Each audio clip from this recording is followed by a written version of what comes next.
This is a prayer, a homage to my teacher.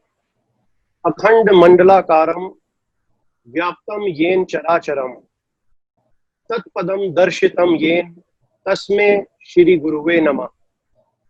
I bow my head in obedience to my Guru, who guides me to the feet of Almighty, who is all pervading, who is present in all beings in this world.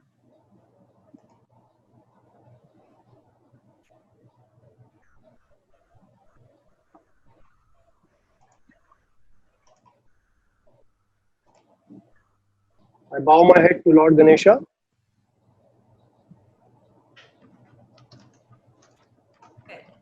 So, nakshatras are used for delineation of a chart by use of nakshatra deity, symbol, planet lord, zodiac sign, and charan. Nakshatras are used for day forecasting in natal chart by a special system of Tara Chakra or Nakshatra table signifying category and type of events that are about to happen for an individual. Nakshatras are also used for timing of events in a native life by use of planetary direction system called Dasha, signifying activation of a specific planet in the chart assigned through moon's nakshatra. There is detailed use of nakshatra in synastry astrology, which is not only used between a couple but also between business partners or associates. It can also be used to ascertain harmony in friendship.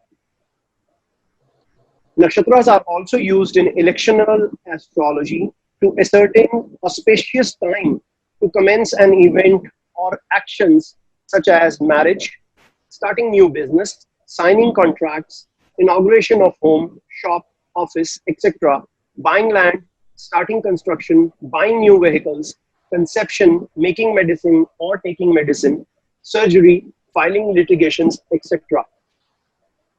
Nakshatras are also used in identifying weather patterns and important geological or social events in mundane astrology by the use of SBC system, which is called Sarvato Bhadra Chakra. And nakshatras are also helpful in understanding of ancestral blockages in a chart. Nakshatras are also helpful with while decoding ancient Sanskrit texts called the Vedas, which date back at least 7,000 year BC. Events narrated in the Vedas mention specific set of planets in specific nakshatras or specific nakshatras in specific zodiacs, which can be identified astronomically and confirmed when the event took place. Now, the definition of nakshatra, what actually is a nakshatra? Nakshatra is the term for lunar mansion in Vedic astrology and Indian astronomy. It means constellation, star, tara, lunar mansion, astrum, spreading over 13 degree 20 minutes of a zodiac. 27 astrums are identified, each with distinct attribute. Nakshatras are of 27 sector along the ecliptic. Their names are related to a prominent star or astrum in or near the respective sectors. It can also be said as one of the astrum in the moon's path or one of its celestial houses in Vedic astrology. Each of the 27 equal divisions of the ecliptic through which the moon passes during the course of a sidereal month, that astrum, a lunar mansion, the period of time with which each of these corresponds. Now, this is the definition of nakshatra. Now, we'll move further. Now, we already know that 12 zodiacs, they comprise of 360 degrees in a circle. The same way, 27 nakshatras are also equal to 360 degrees. But one nakshatra duration, if we divide 360 degrees by 27, the duration for one nakshatra is 13 degree and 20 minutes. That is what we get. So, one nakshatra is also further divided up sorry, one nakshatra is also further divided up into four charan, and one charan duration, that would be 13 degree 20 minute divided by 4. So we get one charan which is equal to 3 degree 20 minutes. So 12 zodiacs are equal to 27 nakshatras, which are equivalent to 108 charans. So one zodiac basically is further divided up into 9 charans. So we are not only considering the 12 zodiacs in the chart, we are breaking up one zodiac into 9 different parts.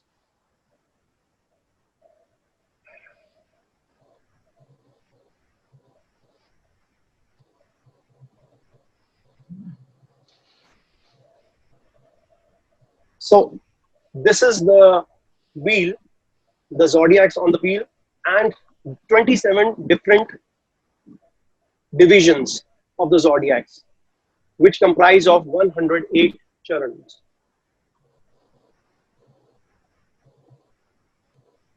Now, what is the importance of this 108 figure representing all the 12 zodiacs? Now, there is huge importance of 108. In Vedic astrology, there are 9 planets and 12 zodiacs, compiling 9 into 12, which equals to 108. The diameter of the sun is 108 times the diameter of Earth.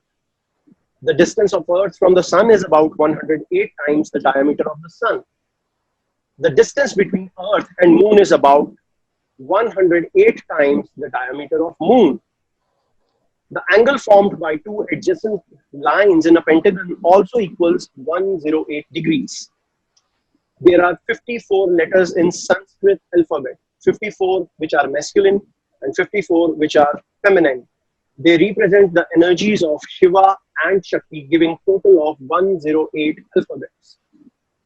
In Vedas, the total number of ways of karma influx is 4, which are 4 passions: anger, pride, deceit, and greed. 3 bodies are also involved, which is soul, the casual body; 5 senses, the subtle body; and gross body, the karmic machine. Further, the stages of planning by the body, which are 3 in number, are planning, procurement, and commencement. And eventually, ways of execution. There are 3 ways of execution: by own action, by getting it done, or by supporting or approval of action. So if we multiply the above outcome of karmic possibilities, it would be 108 again. A prayer bead garland has 108 beads. Ayurveda, Indian medicine system, which is older than 600 BCE, initially it originated in oral form. It mentions there are 108 pressure points in body where consciousness and flesh intersect to give life to the living being. 108 degree Fahrenheit is the internal temperature at which a human body's vital organs begin to fail after overheating. It is written in some exoteric text that Jesus Christ would have had 108 disciples, not including the apostles. Symbolism associated with karate prominently gives 108 numbers of figures. And Stonehenge is a prehistoric monument in Wiltshire, England. It consists of a ring of standing stones, which with each standing stone around 13 feet high and 7 feet wide. There are 30 such standing stones, which were erected as a 108 feet diameter circle. So we can see there is huge importance of 108 in our system. Moving on to further, these are the 27 nakshatras. The first nakshatra starting from Ashwini, the second Bharini, the third Kritika, the fourth Rohini, the fifth Mrikshira, the sixth Ardra, the seventh Punarvasu, the eighth Pushya, and the ninth Ashlesha. The 10th would be Madha, the 11th would be Purva Falguni, and so on. I hope this clears the order of all these nakshatras. So these are in 3 different repetitive sections. All of them in one section, there are 9 nakshatras. You can see this.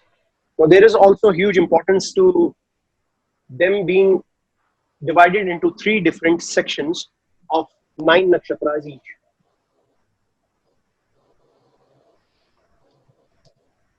Now, as we can see, the first nakshatra is Ashwini, which starts from Aries at 0 degrees and ends in Aries at 13 degree 20 minutes.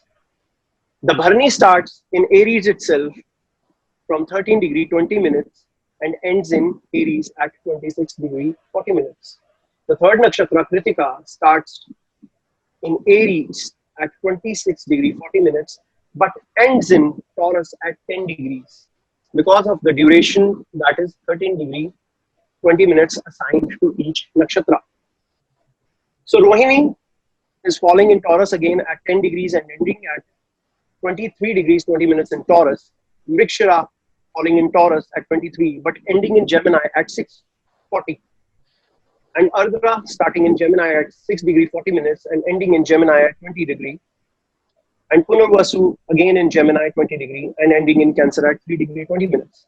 Pushya, Cancer 3 degree 20 minutes and ends at Cancer 16 degree 40 minutes. Ashlesha falling in Cancer at 16 degree 40 minutes and ends at Cancer 30 degree. Now, as you can see, these are 9 different nakshatras starting within Aries but ending at Cancer. So there is huge importance to specific nakshatras, the ones which are at the starting of a zodiac sign, like Ashwini, which is in Aries at 0 degree, and the last nakshatra in this column, Ashlesha, which is ending at Cancer 30 degree. Because these 2 nakshatras become special nakshatras. They are at the borderlines of a zodiac sign. One is at a starting point and one is at the ending point. This phenomena makes these nakshatras special.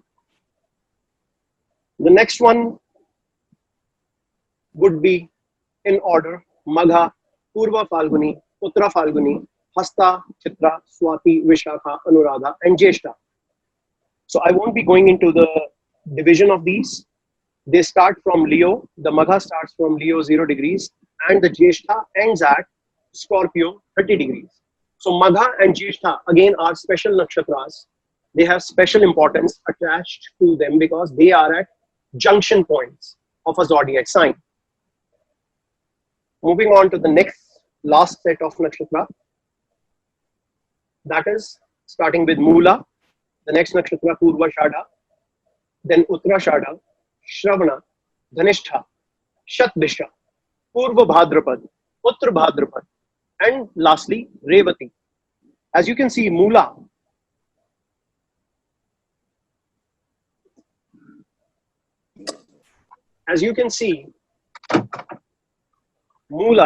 nakshatra starts at Sagittarius 0 degree, but the Revati, the last nakshatra, ends at Pisces 30 degrees. So again, these 2 nakshatras have special importance attached to them. Now, I am presenting you the deities and symbols of nakshatra. Now, these have great, huge importance attached to them. Every nakshatra is allocated a deity and a symbol. So the deity has a different function and a symbol has its own impact over the nakshatra. As Ashwini, the deity is Ashwini Kumar, the symbol is horse. Bharani, the deity is Yama, which is the death lord, and the symbol is Valva. Kritika, the lord is Kartikaya or Agni, the symbol is razor. The nakshatra Rohini, the deity is Brahma and the symbol is bull cart. The nakshatra Mrikshira, the deity is Soma and the symbol is deer head. The nakshatra Ardhra, the deity is Rudra and the symbol is teardrop. For Punarvasu, the deity is Aditya, the symbol is arrow in a quiver. For Pushya, the deity is Brihaspati, circle or a wheel. For Ashlesha, the deity is Nag and the symbol is coiled serpent. The next set of nakshatras, for Magha, the deity is Pitra. or the ancestors, and the symbol is throne. For Purva Falguni, the deity is Bhaga, the symbol is bed, front, legs. For Uttar Falguni, the deity is Aryama, and the symbol is bed, front, legs. For Hasta, the deity is Savita, and the symbol is palm or a hand. For the nakshatra Chitra, the deity is Twasta or Vishwakarma, and the symbol is crystal or diamond. For the nakshatra Swati, the deity is Vayu, and the symbol is flower bud in air. And for Vishakha nakshatra, the deity is Indra Agni, and the symbol is decorated archway or a fort. For Anuradha, the deity is Mitra, symbol is lotus. For Jyeshtha, deity is Indra. For Anuradha, the deity is Mitra, and the symbol is lotus. For Jyeshtha, the deity is Indra, and the symbol is umbrella. And the last set of nakshatras, starting with Mula, the deity is Neritri or Rudrani, and the symbol is roots. For Purva Shadha, the deity is Apas, and the symbol is elephant tusk. For Uttar Shadha, the deity is Vishwa Deva, and the symbol is elephant tusk. For Nakshatra Shravan, the deity is Vishnu, and the symbol is ear. For Dhanishta, the deity is 8 Vastus, and the symbol is drum. For Shadbisha, the deity is Varun, and the symbol is empty circle. For Purva Bhadrapad, the deity is Aja Ek Pad, and the symbol is funeral cot. For Uttar Bhadrapad, the deity is Ahir Budhanya, and the symbol is funeral cot again. For the last nakshatra Revati, the deity is Pushan, and the symbol attached to this is tabard drum or fish. Now, the constellations represented by these nakshatras have a shape which is associated with the symbolism of these nakshatras. But the deities are mentioned in our Vedas, which go back thousands and thousands of years. The deities have specific relation with the nakshatras, either in formation or some sort of role plays in a mythological way with the nakshatra itself. So they play a huge role in interpretation of these nakshatras. And there is one slight correction with the Uttra Falguni nakshatra, I believe Purva Falguni nakshatra. In the previous slide, the second nakshatra in the column, the second column, Purva Falguni, for that the symbol is bed, hind legs. The previous legs of the symbol. I don't know, I made a mistake here writing this down. So these are the deity and symbols. Now I will show you the nakshatra and associated planets. Now, as you can see, the nakshatras in the second column are starting from Ashwini and ending in the third column at the last column at Revati, the fourth column. But the first column is representing planets. Now, planets are treated as lords of these nakshatras. Now, this order of planets is very specific to nakshatras because we use these planets as lords in a lot of ways to assess a lot of other things, which are, if I touch that topic, we are going to get into a different realm altogether, and we will be delving into a different detail altogether. So I won't touch that subject as of now, but just to give you an overview of how it is working. So we have assigned planets as the lord of nakshatras because we have 9 planets in Vedic astrology, and we have a set of 9 nakshatras with 3 sets divided up in 27 nakshatras. So we have one planet ruling 3 different nakshatras. On the wheel chart, this is how it would appear. In the innermost circle, you can see the zodiacs. In the second outer circle, these are the planet lord of the zodiacs.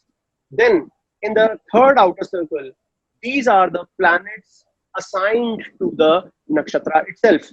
As you can see, the Ashwini nakshatra at 0 degrees, starting at Aries in 0 degrees and ending at 13 degrees 20 minutes in Aries. This is an enlarged view of the circle. So as you can see, this is the one highlighted in the yellow is the Aries zodiac. Then the one highlighted in the white is the Taurus zodiac. And then again, the one highlighted in the yellow is again the Gemini zodiac. So Ashwini starts from 0 degree and ends at 13 degree 20 minutes. And Bharani within Aries starts from 13 degree 20 minutes but ends at 26 degree 40 minutes. And we have a small quarter of this nakshatra, Kritika, falling in Aries. So basically, one zodiac sign comprises of 2 and somewhat a quarter of nakshatras. But if you look closely, you can see that there are symbols at the edge of the wheel. Now, just look at the Ashwini sector of Ashwini. You will see that there are 4 zodiac signs or 4 different planets allocated to Ashwini. Now, these are the charans. These are even further divisions of the nakshatra. So, we are dividing one zodiac sign into 9 different charans. You can see on the outer circle, on the outer edge, these are 9 different charans of a zodiac sign. And similarly, every zodiac sign will have 9 different charans allocated to it.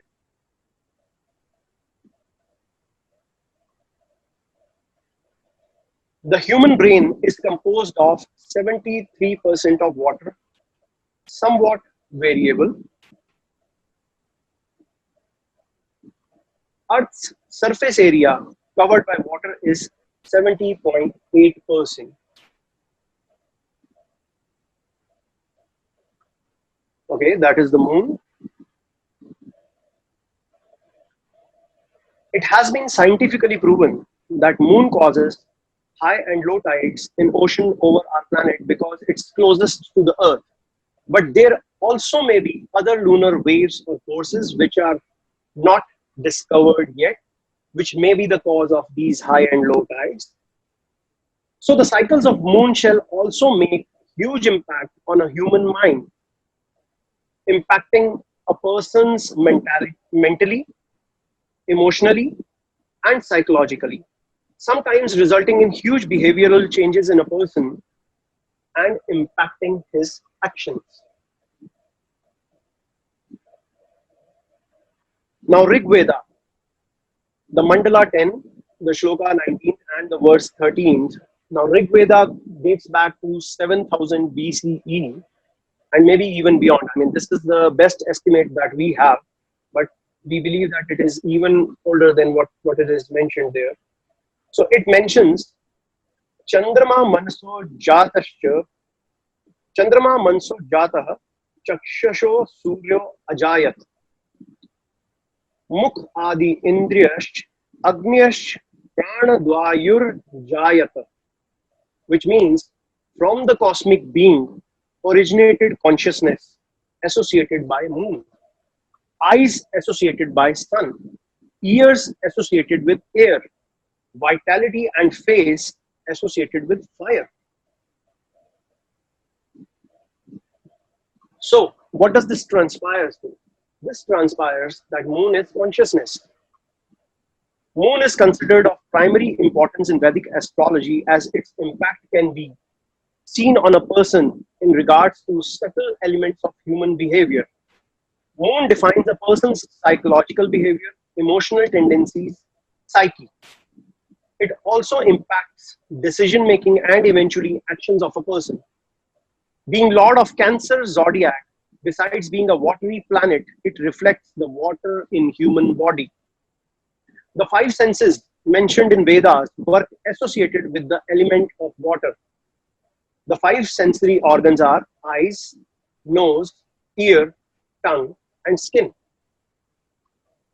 Because of this importance of moon in Vedic astrology, the moon shows different results in different lunar mansions according to their symbol and deity. Not to mention that other planets indicative of different forces in human body also give results according to the nakshatra they reside in.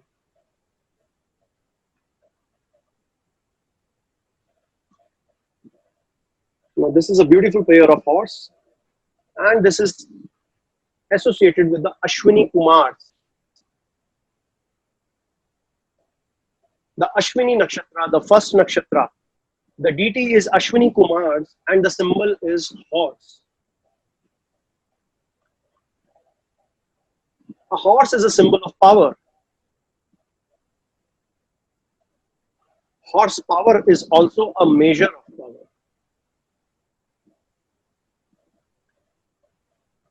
So, about the Ashwini Nakshatra, the Ashwini Kumars represent power, movement, and vitality. The symbol of a horse in itself is representative of beginning of a journey. The first ray of light at dawn is also considered to be rejuvenating life. They represent the first ray of light associated with swift and fast motion combined with ability to heal. They are also called the celestial physicians as they have the creative energy that moves in seven eternal flames of manifestation like a whip gear. The pair represents a twin referring to relationship of a couple as soulmates or refer to a guide and follower similar to a soul guide. Just like a horse never closes eyes while sleeping, a ray of light also never takes a break at all. A horse is a symbol of energy at its best. So is the sun for us in the sky. Just like a good horse needs a good rider, just like a good horse needs a good rider, sun needs completion, which it attains in Ashwini Nakshatra, similar to a king riding a magnificent horse. As we all know, that sun's deep exaltation point is at Aries 10 degrees, which is in Ashwini Nakshatra, the third charan. Now, this is this is the one logic that narrates why in Ashwini Nakshatra, sun gains the highest peak of exaltation. This Aries, sun at Aries in 10 degrees is at deep exaltation point. That is what is considered in Vedic astrology. It could be different according to different texts, but all our texts in Vedic astrology, since ages, ancient texts also mention the same specific degree for sun being exalted in Aries at 10 degrees. So that is the logic and reason why sun is exalted at 10 degrees in Aries. So important factor to consider for deep exaltation point is zodiac lord, nakshatra lord, symbol and deity. Also of importance is the Navamsha lord placement. Now I am not getting into the Navamshas of it because discussing Navamsha will again open up a entire different realm of discussion. So we already have discussed, we already know that the zodiac lord where Ashwini is placed is Mars for Aries. The nakshatra lord again is Ashwini Kumar. The symbol is the twin Ashwinis. The deity is Ashwini. Anyway, yeah. So basically the zodiac lord, the nakshatra lord, symbol and deity are of importance. Now what do we see here? We see a scalpel. What is this associated to? Now I am moving on to the next nakshatra. The nakshatra Kritika. Don't worry, I won't bore you out. I won't be doing all the nakshatras. This is the second nakshatra that I would be discussing. The deity is Kartikai or Agni and the symbol is razor, similar to a scalpel.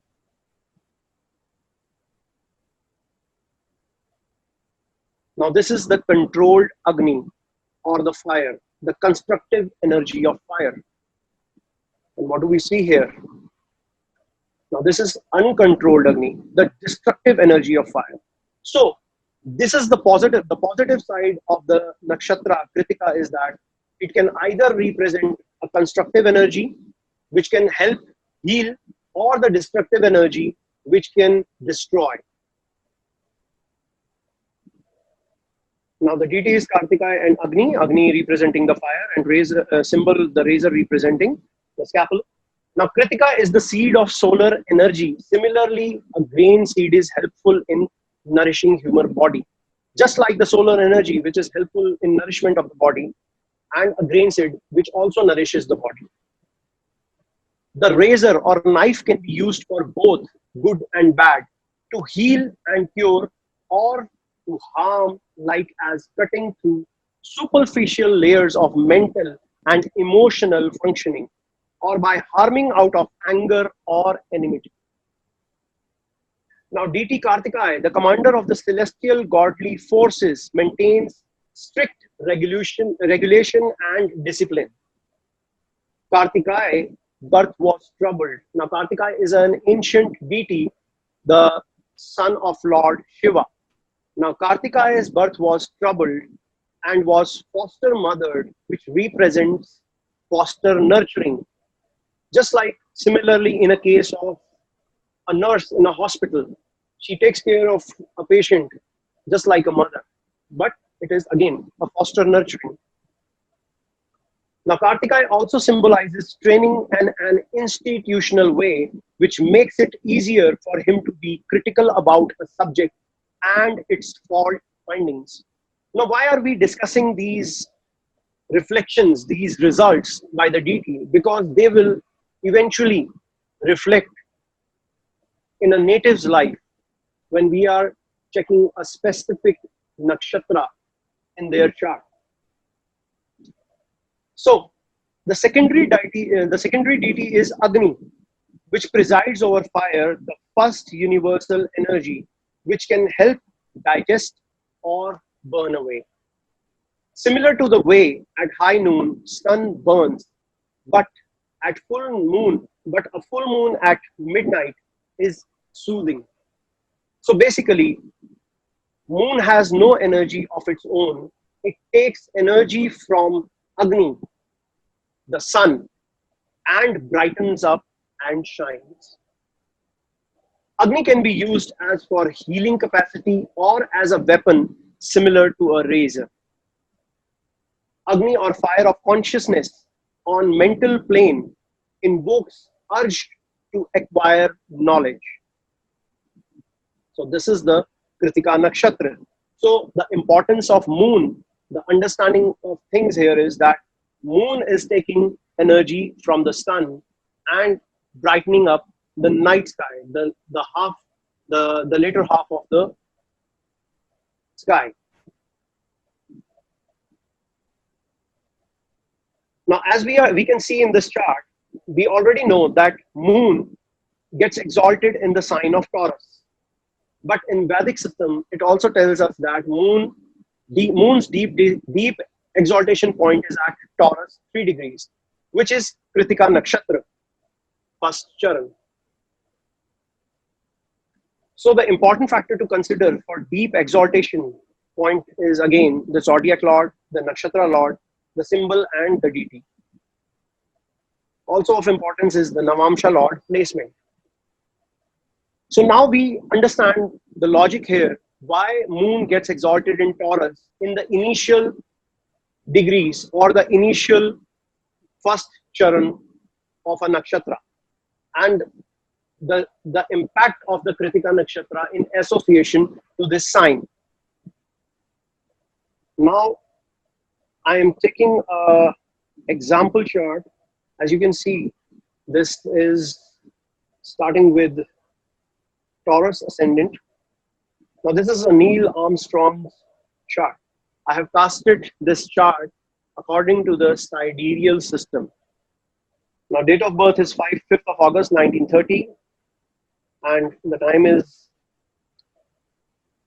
0031 hours at Wapakoneta, Ohio, USA. Now what is of importance here is that the ascendant is in Kritika Nakshatra. We have just discussed the Kritika Nakshatra, and the ascendant for Neil Armstrong is in Kritika Nakshatra. So what is of most importance in the chart is the ascendant nakshatra. The second thing which is of great importance is the moon nakshatra. But since I'm afraid of making this too long for everybody, I am not considering the sun nakshatra or the rest of the planets in various nakshatras. But in general, if you look at a chart, the ascendant nakshatra and the moon nakshatra are of great, great importance here. And he landed on the moon on 20th July 1969. Now, I will be discussing the impact of these two nakshatras on this chart. As we already have discussed that Kritika's deity is Kartikaya Agni and the symbol is razor, and we know that it represents controlled Agni or the constructive energy of fire, or the uncontrolled Agni, the destructive energy of fire. So on the positive note, it would represent the constructive energy of fire. On the negative note, if the nakshatra is afflicted or playing a role in a negative way in a chart, which needs to be assessed by the person analyzing, delineating the chart, then you can identify the functionality of the nakshatra. But in the chart of Neil Armstrong, this is playing a really, really very positive role. Now I will take you down to the characteristics of this nakshatra back again, because how it reflects in the life of Neil Armstrong. Now Kritika is the solar seed energy similar to a grain seed, helping in nourishing human body. So physical fitness for an astronaut becomes of great importance. So nourishment, the maintenance of their own health becomes very important. The razor or a knife can be used for both good and bad, to heal and to cure, or to harm, like as cutting through superficial layers of mental plane and emotional functioning, or by harming out of anger. So basically, this is also associated, if in a good way you are trying to cut down the negative, the things which are not clarified. You want to attain the clarity about a subject. That is what it is about on a subtle plane. The deity Kartikaya, the commander of the celestial godly forces, maintains strict regulation and discipline. And as we know that Neil Armstrong was commanding this whole operation, being the first person to land on the moon, and definitely regulations and discipline is of absolute importance for this chart. Kartikeya's birth was troubled and was foster mothered, which represents foster nurturing. Now, for Neil Armstrong, the training for astronaut is not a self-training, like people go to gym or people go to, they exercise for fitness training. They are trained in a very controlled environment by a set of individuals who are specialized in a way to actually train them. So basically, we can connect that as well to the foster nurturing part. And yes, this is an interesting part. Kartikaya also symbolizes training in an institutionalized way. Again, training for an astronaut is very, very hard and tough procedure. And further going with that, which makes it easier for him to be critical about a subject and its fault findings. So for astronauts, until and unless they are not thorough with the systems, they are not thorough with the, n number of things which we cannot even imagine. So they have to be critical about everything so that they can fulfill the entire operation. Secondary deity Agni presides over fire, the first universal energy which can help digest or burn away. And we already know that fire is the basic element which helped them attain their goal to reach the moon. Similar to the way at high noon the sun burns, but a full moon at midnight is soothing.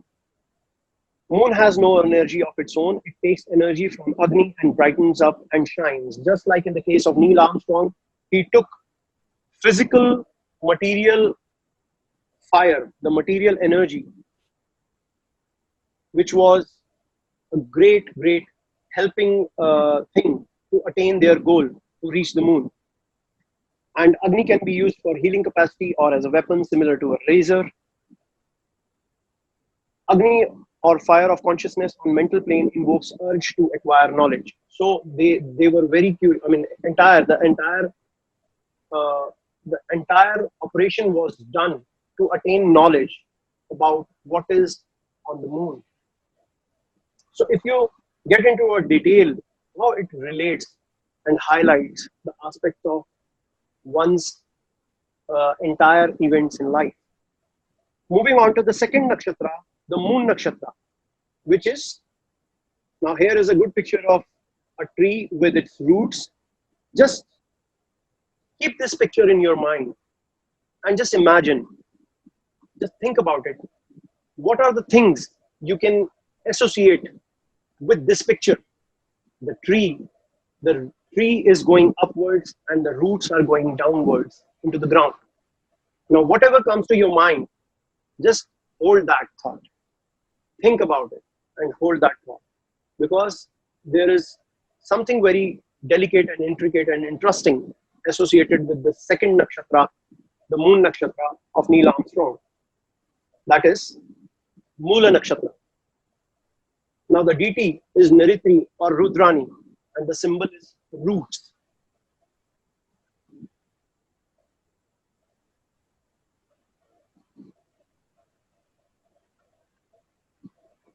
Strong roots help in upward growth and strength.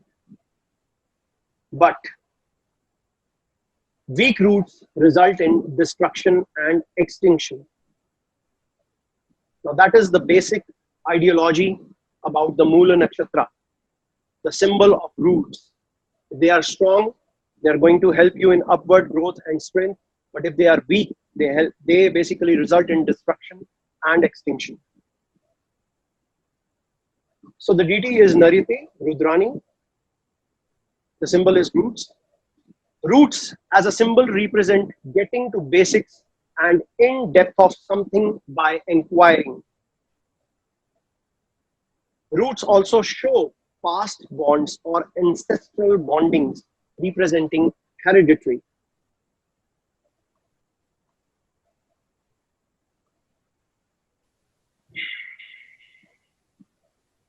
Roots are invisible part of a tree used in healing. It shows inclination for the occult or secret things. It also represents the innermost core of something and reaching out for its depth by investigation. Roots have a grounded grip for a large tree, signifying collective efforts for a strong foundation. Now, as we know that this entire operation, the goal to reach the moon, to reach to the roots of that question, what is on the moon? How is it to be on the moon? So that was very much, it reflects a lot with everything, because roots are invisible part of a tree used in healing. It shows inclination of the occult or secret things. So to reach to the moon and know what it is to be like at the moon is definitely one of the greatest mysteries of mankind.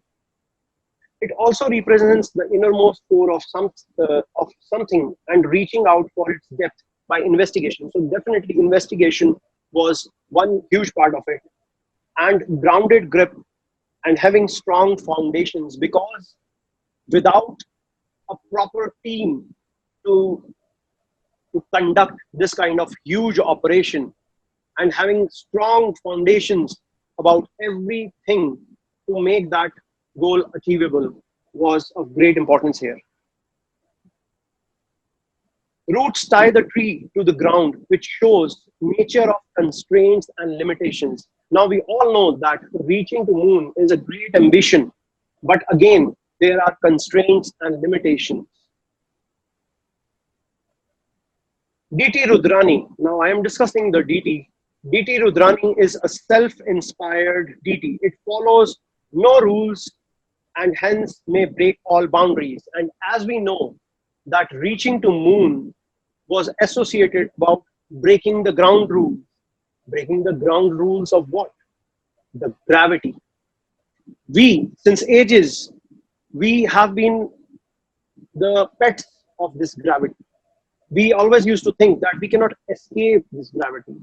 But reaching to the moon, it was breaking all the barriers. It was about breaking all the boundaries of the gravitational pull of the earth, just like the self-inspired deity Rudrani.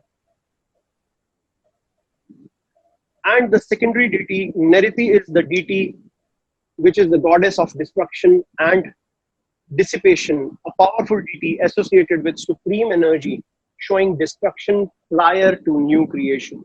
Now, this is the negative counterpart of the deity. Its impacts is of extreme nature, which can be positive or negative. This deity also represents infinity or zero.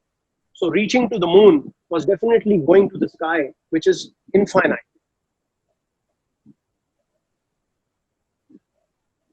And zero again is coming back down to the ground.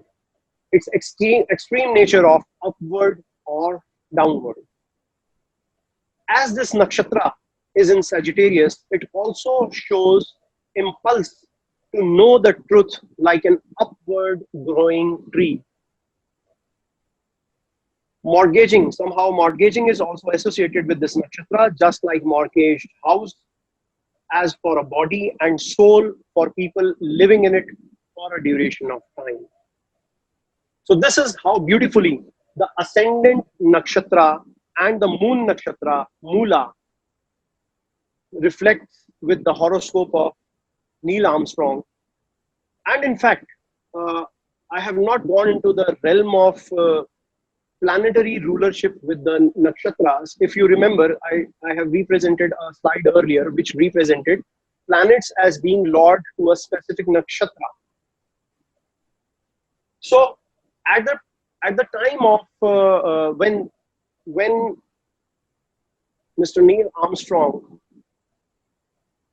landed on the moon, as we know that Mula Nakshatra is very much associated with the goal of achievement of landing on the moon on the 20th of July 1969.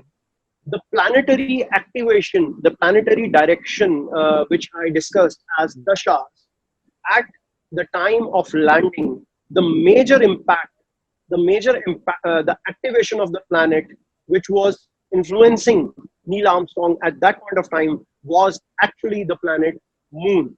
So it makes it even more relevant and associated and activated. The Mula Nakshatra is basically activated. So the things which happened at that point of time were very much prominent and highlighted by this. Obviously, we have to see other planets as well, but I am taking the most important nakshatras as of now, discussing it in a concise way. Now, Ramayan Balkand, the Ramayana, the great epic, which happened about 5000 BCE, before the Christ. It says, Hari Anantaha Hari Katha Ananta, Kahi Sunahi Bahuvidhi Sab Santa, Ramachandra ke Charit Suhaye, Kalap Koti Lagi Jahi Na Gaye, which means infinite is the Lord Hari and infinite are his stories. Each saint sings and hears them in a divergent ways. The lovely sport of Lord Ramachandra cannot be sung even in infinite lives. Basically transpiring to the Almighty knows no boundaries, and so are the tales of Almighty. So we can go on with this on and on, on and on. I had one more chart as an example set for this discussion, but I believe it is going to drag it. I mean, I don't want to drag it too long. So we can go endlessly about the nakshatras, about the concept we use. So it is an endless story which we can discuss. So this is where I think I should stop. And furthermore, thank you for your time and thank you for your patience. Now I will stop the screen share. And if you have any queries, you can put in those queries.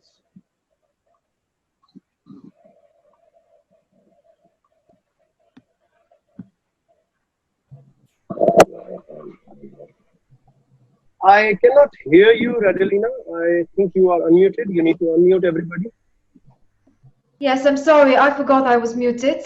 Wanted to thank you first about the presentation. It was really interesting. I learned so much. because I've never studied the nakshatras before.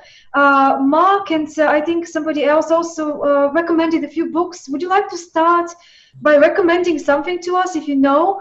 Doesn't need to be a Western author, it could be an Indian author, whatever you think may be good for us to start with if we want to go deeper into this field. Any Well, books? I have been trained in a very classical and ancient way, reading Sanskrit texts. Mm-hmm. So here would be a problem because my teacher has always guided me to read the ancient classics always. He always emphasized that the rest of the books are just merry translations. So you should always stick with the original. So unfortunately, I never have read much of the books written by personal writers or modern writers.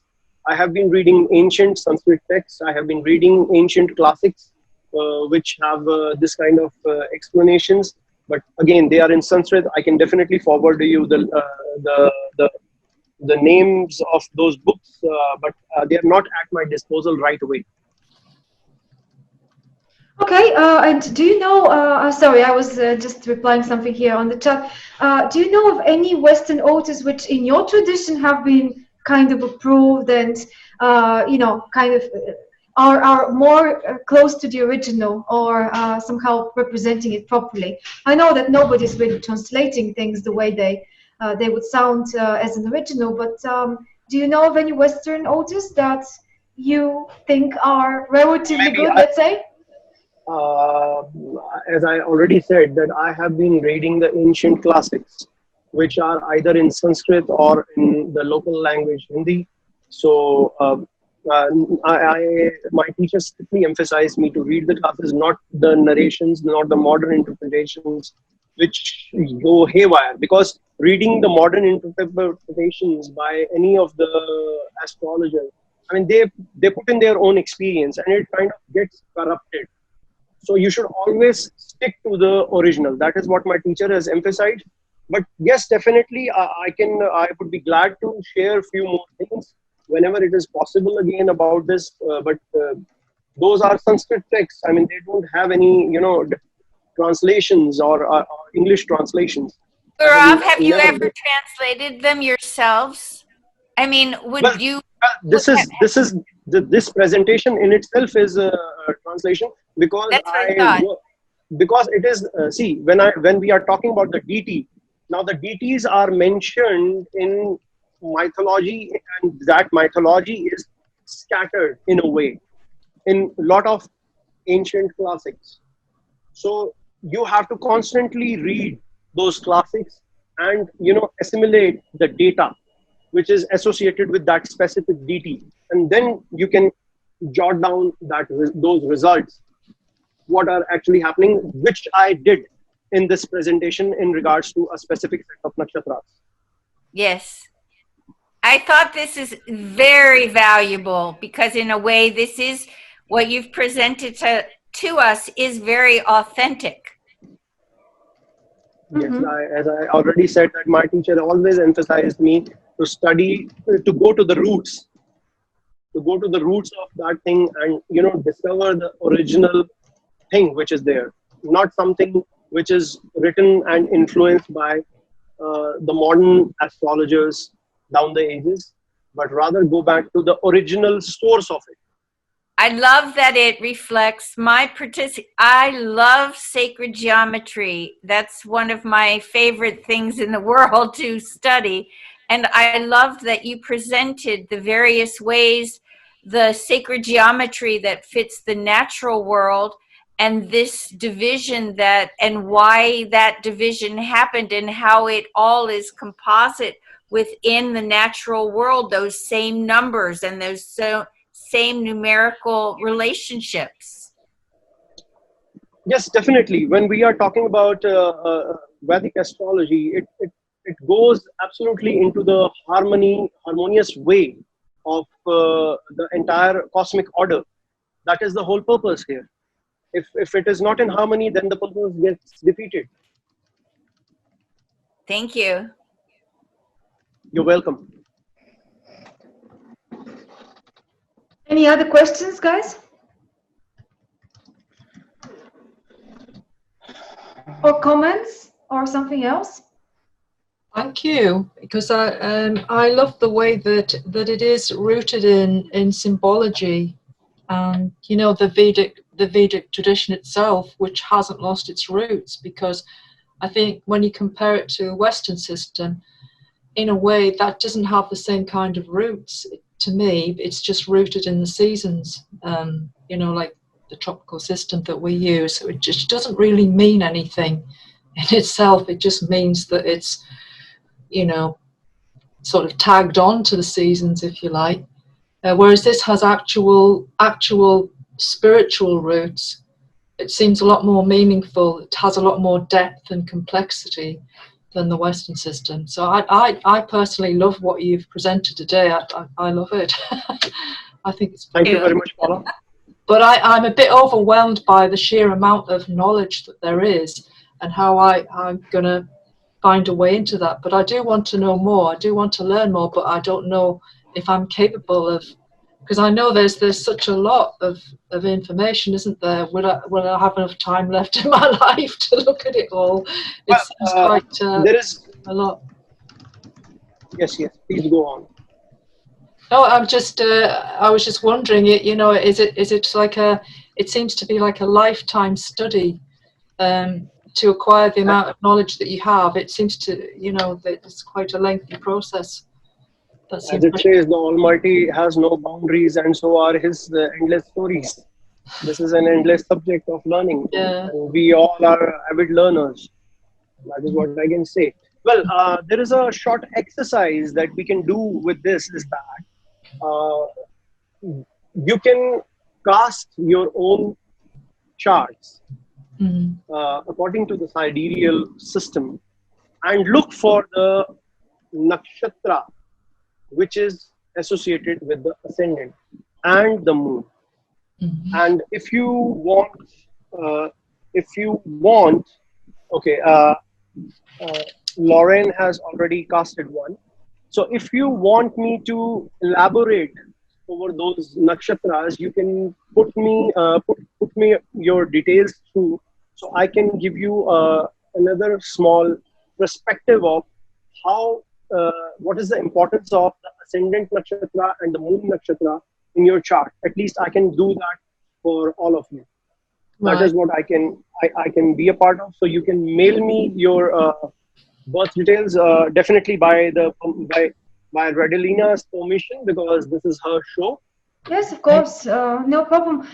Your question, Paul, leads me to another question, if you don't mind. What if your ascendant or your moon happens to be on the cusp between the nakshatras? Like I noticed my ascendant was on one of those cusps. How do you interpret that usually? Okay, I'll basically, in short, I mean, in one word, I will tell you how it really functions with most of my nakshatras. They indicate to discovery of the unknown, which is definitely for me, which is the role play which has taken in my life is the occult knowledge. So most of my nakshatras, either lunar nakshatra, solar nakshatra, or the ascendant nakshatra. So they all, basically my ascendant nakshatra, because this is going to be shared on the YouTube, I don't want to delve into my nakshatras, mention my nakshatras, but my nakshatras definitely mentions that I will be master of my own realm. That is what it simply says. And obviously, I started up at a very early age of 16, learning this occult science. And obviously, this has karmic roots since maybe many of my previous lives. That is why I don't belong to a family which believes in astrology. I come from a generation of business persons. So even my ancestors were businessmen. But somehow, I was scolded in the family. Why are you learning this? Why are you studying this silly subject and everything? But I kept on and going on and on and on. So here I am by the blessings of my teacher. All right. So you didn't really answer my question though. Which one of the two nakshatras would it be if I'm just on the cusp? I hope that was clear. Is there a No, way to determine I'll that? tell you. I'll tell you that personally some other time, because that is your personal question, not Oh, everybody okay. else's question. Okay. So So maybe that we can needs take it up personally. so that needs to be assessed by the astrologer, you're saying. That's not a clear answer, but somebody who is dealing with this needs to take a look and determine it. No, sorry, come again. I missed on to what you said lastly. Are you saying that when it's on the cusp, it's down to the astrologer, to the professional, to advise the person which one of the two that falls No, no, into? no, no, no, no, no, no, no, no. As we are always taking whole sign system. Now this is a whole sign system. So they are Oh, never I falling on the see. cusp. I see. Okay, They will okay. never fall on the cusp. That's exactly what I meant. Okay, now I get it. All right. I have in this chart that I have, it doesn't say that it's sidereal, and I don't even remember how I got this chart. I just have a folder of all the charts I've ever had done of me. And so, what site or how could we give a way to get the sidereal Vedic astrology? You can. There are n number of sites for sidereal astrology. Even your the charts that I presented were from. Okay, I have to check. Just give me a moment. I Thank you. need to check that chart. I'll just check it away. Okay. If you wish, you can share your screen again. That would be fine. So you can show us whichever Yes, you I want can. to. Yes, yes, yes, yes, yes. One moment, please. Mm-hmm.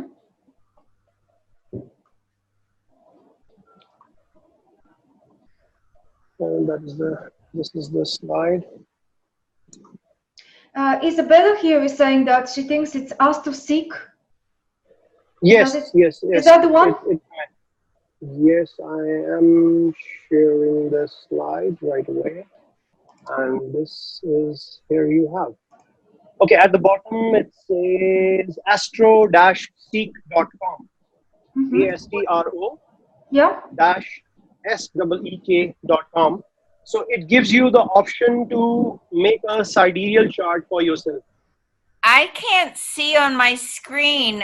It's not showing that the company. It must be something with my screen. I'm sorry. No, the company is No, not shown on the screen. It's written in very fine words at the bottom. Right at the So bottom. that may be the reason. I don't know why my screen is only showing up to the element fire. I don't know how to make it fit better. Okay. Yeah, it's right underneath that. So But you can take a look. You can take a look at the chat box. Okay, yeah, I'll find it in the download chat it. box. Thank you. Let's see. Please. I think somebody has already. Can somebody put it in there for me? I'll write it away. Yeah, it's Isabella wrote it down in the chat box. Astro Seek. Oh, Astro-Seek. And is it a free service? It doesn't really matter. Yes. Or and you can put in there sidereal. Yes. You can just type down AstroSeek in the Google and write down sidereal chart along with that. Okay, thank you. It may give you the first link, or if you want me to give you the link right away, I'll just put it down there. I'll need one small moment because it's on my it's in my bookmarks. I'm using it quite often, so it's there. Now somebody wrote it in from you. Yeah, he wrote it. Yeah, Gaurav wrote it down. I think he wants to share more. I am giving you the direct link in the chat box, by which you can just simply click that and go to the link of casting a sidereal chart. And yes, there it says. There it will give you the option in the fine print. It is written below the calculate chart. I mean, I can share the screen if you want. Just let me share the screen here. Share screen. Okay. Can you see the site here? Yeah. Okay, it's not zooming up. Why?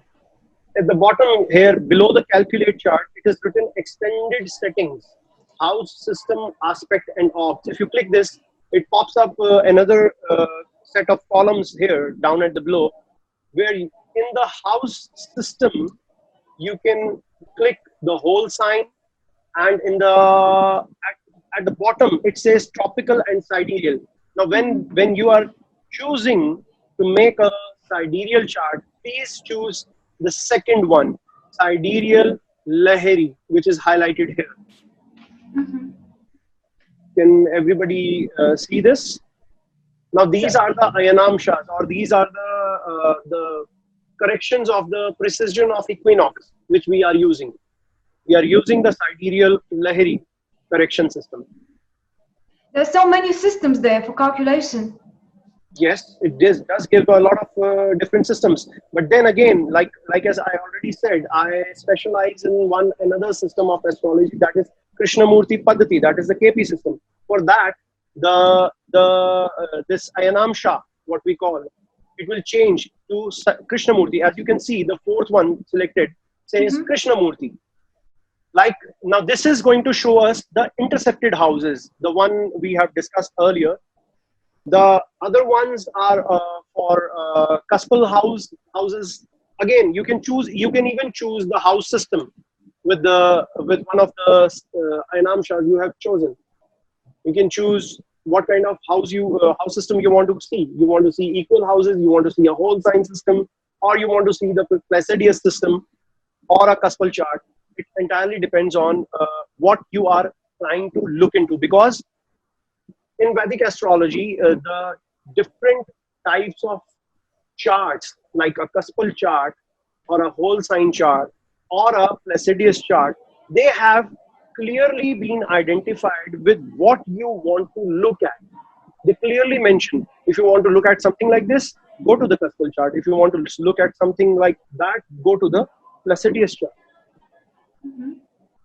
So in what cases would you recommend the Placidus chart? That is, again, I use the Placidius system for the Krishnamurti system, the KP chart. We have very specific set of it. Now, that is entirely another way of looking at a chart. But again, the results entirely reflect, they are in harmony to the other system of Vedic astrology. If you have a right approach, all the system, like I know 7 to 8 different kind of system of analysis, they all will, if your approach to the subject is right and your approach to the subject is in detail, you will always find the same set of results happening with a person or a chart, either be it Placidius, either be it a whole sign chart. That is what I have concluded with my experience of analyzing more than 50,000 charts in my entire span of learning this subject. Okay. So I'll stop. Sorry, I have to stop the screen share. Yes. I have another question. There is one of the nakshatras which was very interesting for me. It's called, I hope I got it right, it's called Ardra. Ardra. And why? Because the god, the deity that he had written down next to it was Rudra. And I know that that's what Rudyr used to choose his name symbolically. All I know is that Rudra means lightning, but that's all I know. Right. And I wanted if you can tell us something more about this one. Well, see, the Ardra Nakshatra, as when I was mentioning the set of nakshatras in zodiac signs. Mm-hmm. Now, I mean, Ardra in itself is a special nakshatra. We call it Ati Vritti Nakshatra. I mean, that is a whole different set of system that we are still researching upon and is being taught by my teacher. But it is again a very special nakshatra. It gives very it can give very different results of what you are, the way you are looking at. So basically, the symbol for that is again a raindrop or teardrop. Mm-hmm. And I mean, somehow it is associated with your chart. With my chart. I mean, any specific reason you have brought this up? Only because the deity that is associated with it is Rudra, and that's where my interest came from. Okay, I'll give you a snapshot of how Ardra is. So give me a moment. I'll just explain it. I'll share my screen again. I need to sort out the slide for that. Yeah. Just give me 1 moment. I forgot which zodiac sign that one falls into. Gemini. Gemini, right.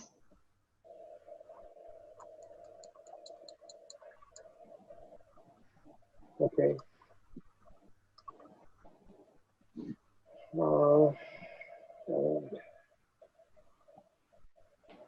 We have to switch this way.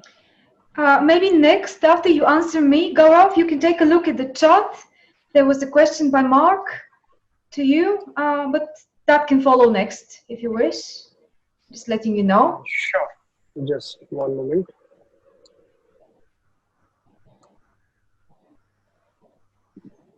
All right. Mm-hmm. So here we have. What is that? Ardra. Okay, I'll explain it in a very simple layman term. What is Ardra Nakshatra? Now the deity is Rudra. The symbol is raindrop, teardrop, or a diamond.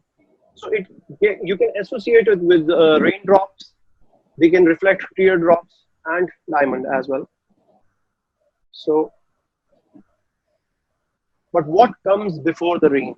That is the storm. Mm-hmm. So Rudra representing the destructive storm before the rain.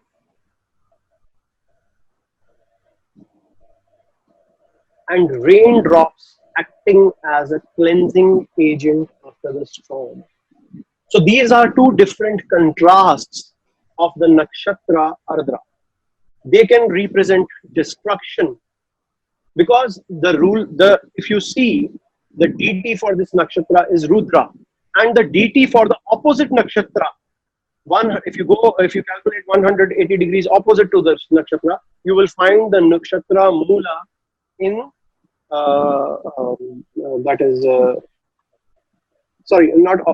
it is in the opposite sign from Gemini to Sagittarius. You will find the Mula nakshatra, and for that the deity is Rudrani, which is derived from Rudra itself. So they have some similarity. They both show destruction prior to new creation. In Gemini, again, that is being reflected. And the seed, basically Rudrani is the seed of Rudra, reflected in Sagittarius. That's very interesting. Because that's got so much to do. Yeah. Mm-hmm. Yes. So the raindrops act as a cleansing agent or a soothing agent, or they can be like nourishment, basically. And even whenever you have tears in your eyes, why do we get tears in our eyes? Obviously, we have something which is upsetting us, because the destruction or something which is destructive or negative in nature upset the person, and the person feels like to cry or to shed tears. And sometimes we have tears when we have some dust in our eyes. So it acts as a cleansing system of the eyes. Even if we talk about spiritual, in a spiritual way, it is about getting out of the darkness and moving towards the light, moving towards the truth, to finding the truth. But that to find the truth, the path is not easy, which is represented by the Rudra itself. And we know that people who have been really who have walked upon the path of truth. Let's like a person like Mother Teresa. She had a very hard life, and eventually the whole world today knows her very well. So the raindrops and the teardrops, they act as a cleansing agent. They give soothing effect. after what has happened. So before, I mean, even if you have emotional disturbances in your mind, in your heart, you are, full of negative energy. And once you release that energy in the form of tears, you feel relaxed, you feel calm, and you feel it is so soothing to get rid of all that negativity. So that is one way of expressing this nakshatra. So I'm not getting into the, detail of the symbol and deity associated with this as of now, but this is how, in one single sentence, this is how this nakshatra can be explained. Thank you, Gaurav. This is very much in line with Rudyard's philosophy of the seed men and women. I think Dwayne will confirm that. And now I understand more why he chose that name.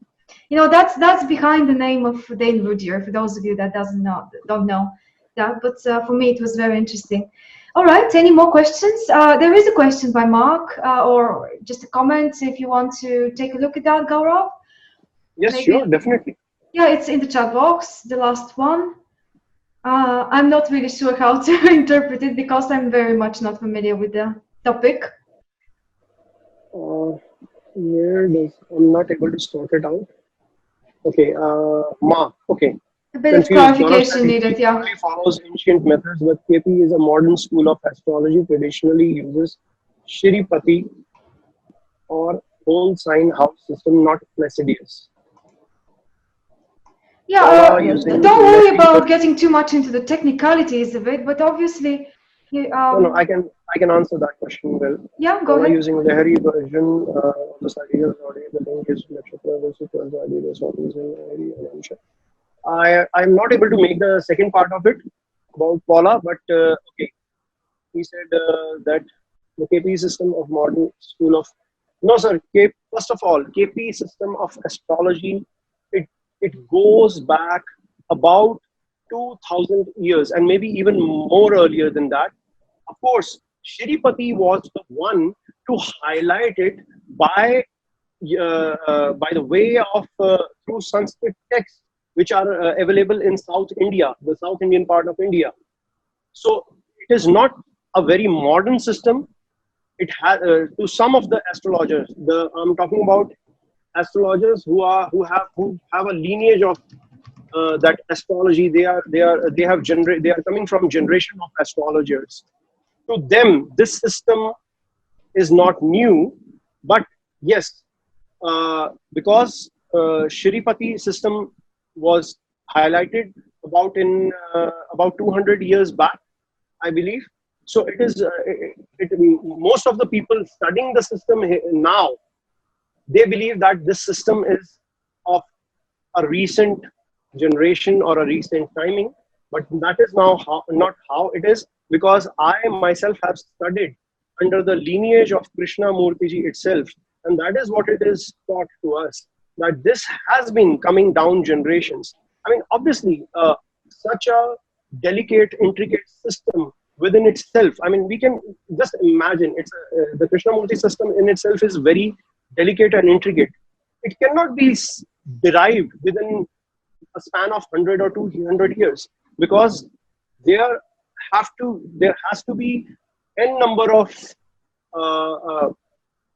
observations to be made mathematically, astronomically, and definitely predicting in a predictive way, which resonates with the native itself. So this is not something which can be done by one person or one generation itself. It can take hundreds and hundreds of years. It can take it can be work of generations which eventually derive the system. But then again, because there has been transfer of knowledge since hundreds and thousands of years, so maybe some texts went up from here to the other part of the world, and eventually then it was rediscovered here. That is how I would say it. I hope that somewhat answered your question about this. Okay. Mark, was that all right, or would you like to maybe go into an argument with Gaurav about this? Yeah, it was just a narrow point I was making about the house system. That was all. Just use of Placidus, but it's a fairly pedantic point, really. Yeah, I guess you guys would agree at the end of the day. See, Placidus system gives us one point of view. In fact, if you because I believe Placidus system came into origin about 800 years back. But even for Placidus, Placidus worked upon some Arabic text which was written by somebody who was, I believe it was 2000 years back, or maybe 1200 years back before Placidus. But where did it initially arrive? The question is, where was the origin? I mean, definitely we know that India had, thousands of years back, India had roots even ahead of Afghanistan. So definitely there was transfer of knowledge during time, and we all know that the Mughals ruled the entire India for about 1200 years. So definitely our texts were transferred or translated. We know that very well. So that is not a mystery to us. So this system is something which cannot be just derived. I mean, it cannot be derived in one generation. Yes, using Placidius is the reason that it goes mathematically. It kind of resonates with it. Otherwise, there are other Ainamshas, a Krishnamurthi Ainamsha, which you can use with this. So there is Krishnamurthi Ainamsha as well, which you can use with this. That is what I am saying. Right. Okay. Thank you. Thank you.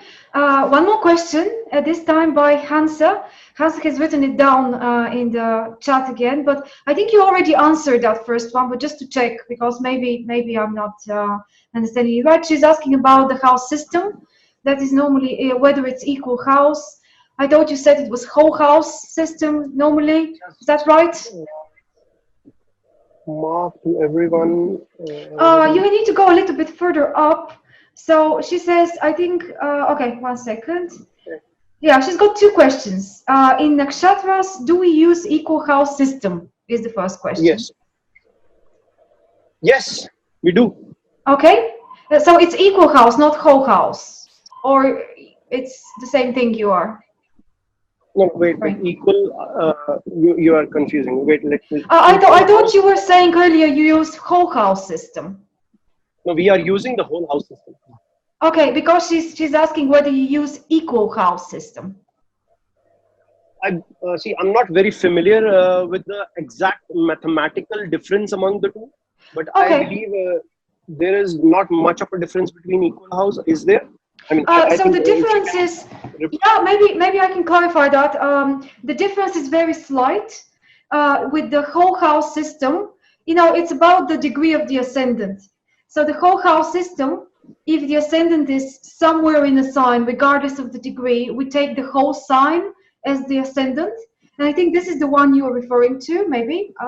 And right. the equal house system has just a slight difference that it takes into account the actual degree of the ascendant. So whether if, let's say, the ascendant is somewhere in Gemini, it is really important the first house starts from that particular degree, say the 30th degree or the 20th degree, and the previous degrees remain in the 12th house.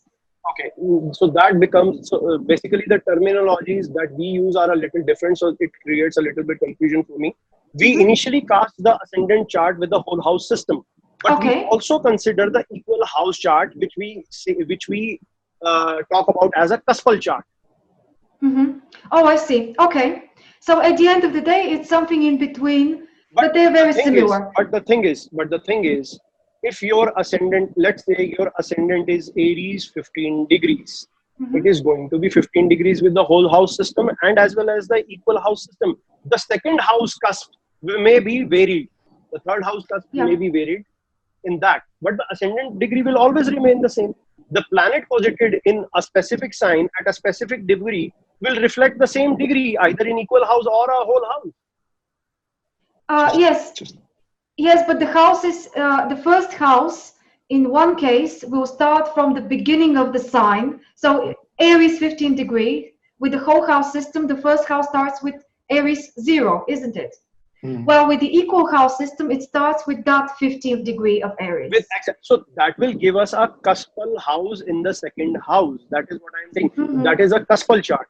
Okay, I see. The Indians have a different approach to cusps. So to the west, they can put the notice, cusps in the middle, not at the beginning not in the beginning. It's totally different. Right, I see. So in Tripati, it's like porphyry houses, but the cusp is actually in the middle of the house, if you can get that. It's a different way of looking at it, of calculating it. Slightly different. So it means that the place of power is always not at the beginning, but in the middle. Okay, so yeah, basically... That is how Mark explained it well. So there is a difference between what I'm talking about, because that's the difference between equal and whole house in Western tradition. Well, the difference between equal and whole house in your tradition is slightly different. That's what you're saying, yeah? Do I got it? Regardless of the cuspal chart or the whole sign chart, the cuspal chart may show you a different sign in a different house, or the cusp shifting. Or like in the Krishnamurthi chart, the one we discussed earlier in some other session, you told me about the intercepted houses. Yeah. Right? Yeah. So that may give you a different set of house for the placement of a planet. Right? Okay. But the degrees, the initial degrees of the planet in a zodiac sign, in a specific nakshatra, will remain the same. Right. That is what I'm saying. So that's not that critical at the end of the day. You're saying that it's actually not that critical which one of the systems. No, it is not. It is not. It is the actual position of the planet in the birth chart in a specific degree at a specific nakshatra. Okay, fair enough. All right. And she's got one more question. She's asking also, which one of the ascendant nakshatra or moon nakshatra works predominantly in the chart? So is one of them more important than the other? Well, as we saw in Neil Armstrong's chart, when he landed on the moon, the final ambition of his life, which made him a mark among humanity, that happened in the activation of the planet of that particular nakshatra. So basically, your ascendant and moon reflect your overall personality. If you want me to, I can take one. I had one more example prepared for this presentation. Yes, go ahead with it. If you want, that will clarify how it really works. Because ascendant and moon have huge role play in a human's life. So you say both of them together? Yes, they both are equally important. Right. Okay. Yeah, you can show us the other example. Even more, what is even further more important is the activated planet by the way of planetary directions called Dasha in Vedic astrology. That is how we time which nakshatra is activated at that moment. So I have to just get back to that example just for a moment. Yeah.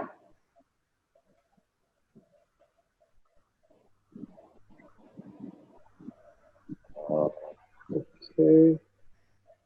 So Paul, you're saying that you've got what, the grave digger nakshatra for your ascendant. What's that supposed to mean? Unmute yourself if you wish. Yeah, now we can hear you. Yeah, it was. I looked it up from the link that Mark gave us, and that came up for the ascendant, the image of the grave digger. Interesting. So, yeah, I guess it's about digging and roots and stuff like that. So that's how I'm taking it anyway, because I don't fancy it. Is that Mullah? Is that what? That Mullah? It's the Pushya Nakshatra. Oh, okay, sorry. Which is no. Yeah. I never looked it up. It's number 8. It's the 8th nakshatra. I have shared my screen. Now, yes, we can see that. Yeah. A chart of a person by name Yuvraj, male, definitely a male chart. His birth details are mentioned above, 22nd of April 1984. That is 10 hours. The birthplace is New Delhi, India itself, the capital city of the capital city of India. Now, on the left-hand side, we have a sidereal circular chart, the wheel chart. And as we can see here, the ascendant is falling in Gemini. Even on the right-hand side, we have a square diamond-shaped chart, which is a North Indian chart. We start from here, where the mouse is hovering. Now, you can see that ascendant is mentioned. That ascendant is the nakshatra of Ardhara in this chart. Now, this is again a Gemini ascendant chart. Even in your circular chart, it is Gemini. So for me, it makes it very easier to observe everything in the square chart. I'm not very used to a circular chart. So that is why I have presented the square chart along with that. So the ascendant is in Ardhara and moon of this person is in Uttarashadha Nakshatra. Now,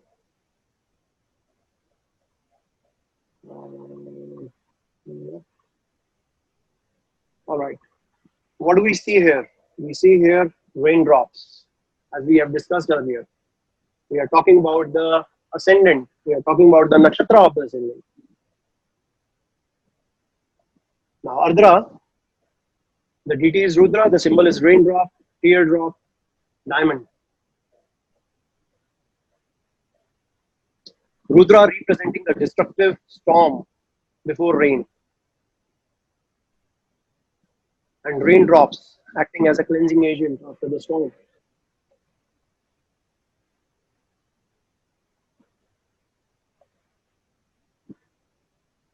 Ardhara is associated with moisture, also signifying sweat and hard work or desire to complete work. So definitely this person will have to work hard, and not hard in a way that everybody does. He has to work hard exceptionally. And definitely he has a strong urge or a strong will to complete that work.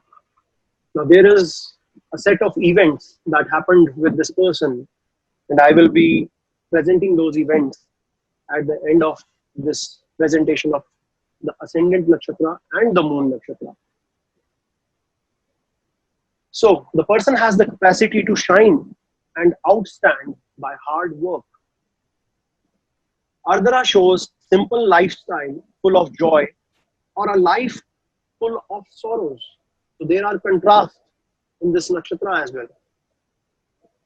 The symbol of a raindrop also associates with storm before rain or cleansing after the storm, which shows destruction prior to new creation.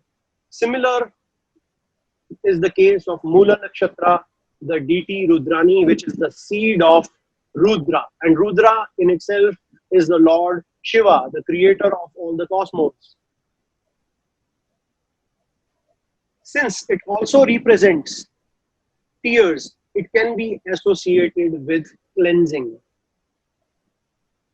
The deity Rudra relates to frightening, roarer, or howler. Rudra in itself shows havoc, anarchy, chaos, but all that is to bring order.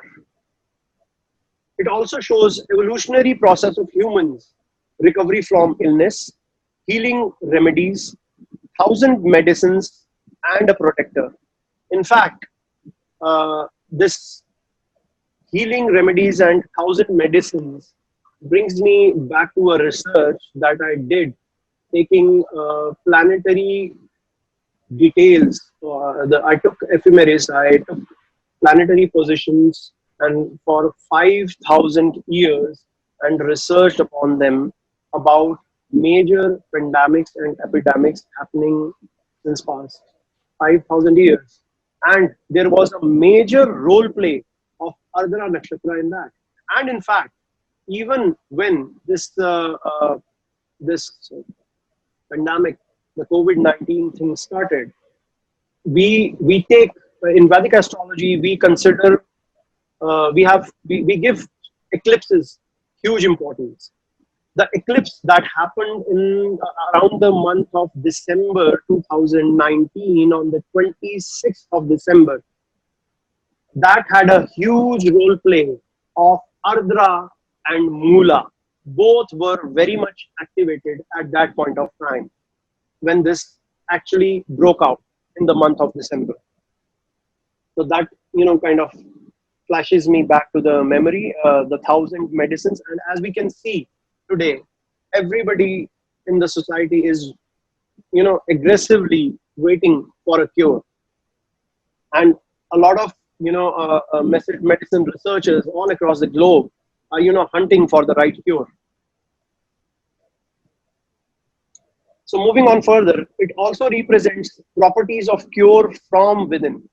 And as we can see, the humans, most of the people now, since we do not have a proper medicine for this, we do not have a cure for this, we can see a lot of population getting healed by their own antibodies. So they are kind of,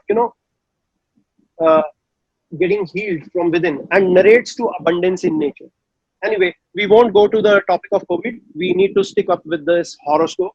So this has to, reflect with this person itself. So basically, when we are talking about different kind of cures, it also mentions different kind of strategies. There needs to be 1,000. You have to, go through hundreds and hundreds of strategies to attain a goal. That is how you can relate it in a different way. It represents freshness of a garden or decay in a graveyard. Now, this very much will reflect the second last one, this previous one. It may represent freshness of a garden or decay in a graveyard. This will very much resonate with this person when I tell you about the major event of his life. It also represents mark in history or important events in history for a native. So that was the Nakshatra Ardra. Now, what do we see? We see a beautiful elephant with a set of beautiful tusks. So hold a thought in your mind when you look at these tusks, which belong to an elephant. What do you think of it? What are the tusks for? How do they work? What is their function? What do they symbolize? So if you can make out something about that, think about it for a moment and hold that thought.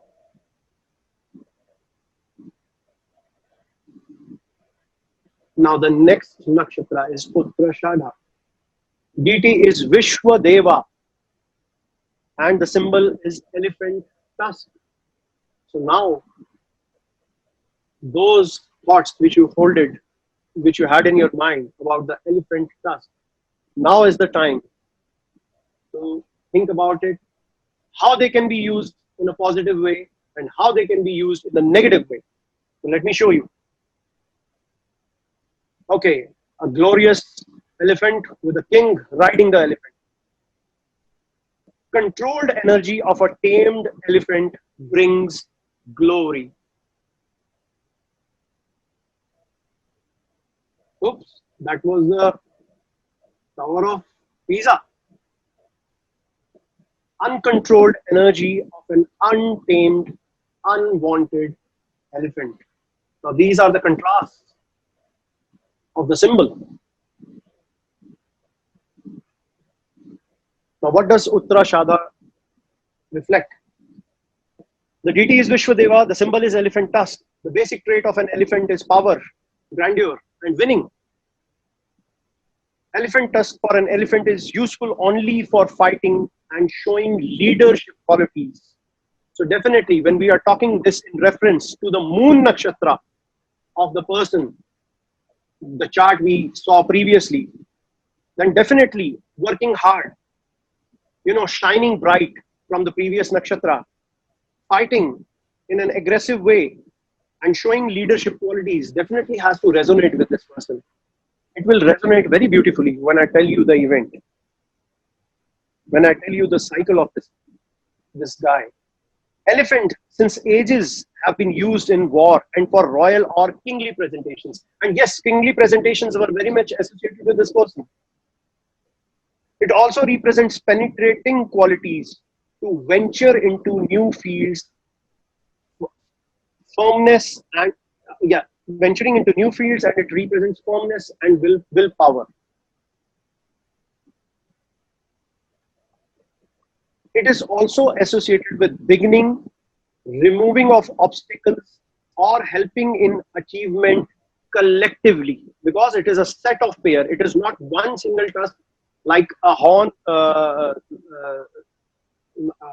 That one, I forgot that animal which has a horn on its head. So that has a single horn, but this is a set of two different big teeth. If the energy is controlled, then becomes the center of attraction. The person will become the center of attraction if he is guided, if he has the right guide, if he himself has the right direction. Else, mocked upon as a circus elephant. Now, Vishwadevas, the deity, the Vishwadevas represent 10 celestial deities as a whole, associated with 10 different qualities. Now, I am not getting into those 10 different qualities, because if I get into those 10 different qualities, I have content about these nakshatras which may float up till 5 different more slides. So I don't want to get into the detail of that. So I'm giving you a concise, picture of how it really would resonate with the person. So the deity, I'm not getting into those 10 celestial deities and their 10 qualities. I'm just, bypassing that and getting onto something which is going to reflect very easily as of now. The deity represents supernatural powers like Lord Ganesha, who can obstruct or facilitate. A special characteristic of it is that it causes a person to be admired and socially applauded.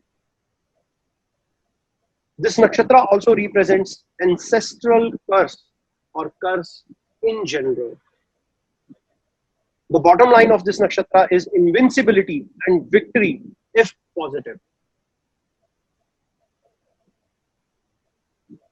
Now I will get down to the chart again. Now this is the circular chart. We know the nakshatras for this person. The moon nakshatra, remembering the effects of the ascendant nakshatra and the moon nakshatra, how they will resonate. Now the ascendant nakshatra was Ardra and the moon nakshatra was Uttarashadha, and we have read in detail how it resonates. Now let's see how it resonates. Now this native at a very young age of 20 rose as a star for a #1 channel of national television, earning huge name and fame, which shows hard work, which shows shining through that hard work through the nakshatra Ardra. He earned huge success and made millions, being protagonist in a weekly show lasting for 5 years. So he was a huge public figure here in India. But then the role play of Uttarashadha. But with success grew vices, and he didn't follow the guidance of his father or others, resulting into his great fall, after which he was not provided any work from anywhere. He made a very serious mistake and was not ready to accept that mistake, which is a contrast reflected in Uttarashadha Nakshatra. And eventually, to his ill fate, he was selling shoes after his great fall at one point of time. And I knew him personally. I mean, I have met this person personally. So that is how it resonates with the chart. And coming back again to the thing, the Almighty knows no boundaries, and so are the tales of Almighty. So it is an endless and endless and endless discussion that can keep going on and on, even beyond the 3 hour this session.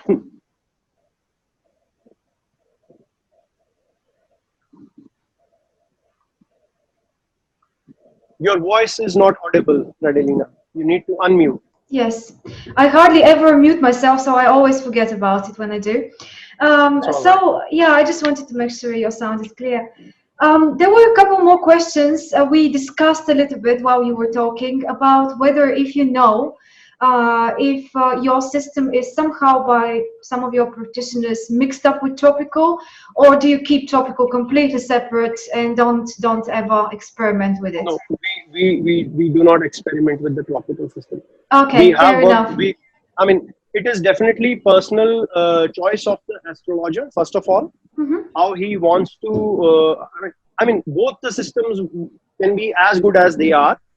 Yeah. Definitely, we believe in the system which is working for you, from which you are Yes, getting practical results. That is the of course. bottom line. Yeah, and I was wondering if you can clarify whether the 9 planets that you were referring to before, these are the 7 planets up to Saturn plus the 2 nodes. Is that it? Yes, Right. yes. Okay.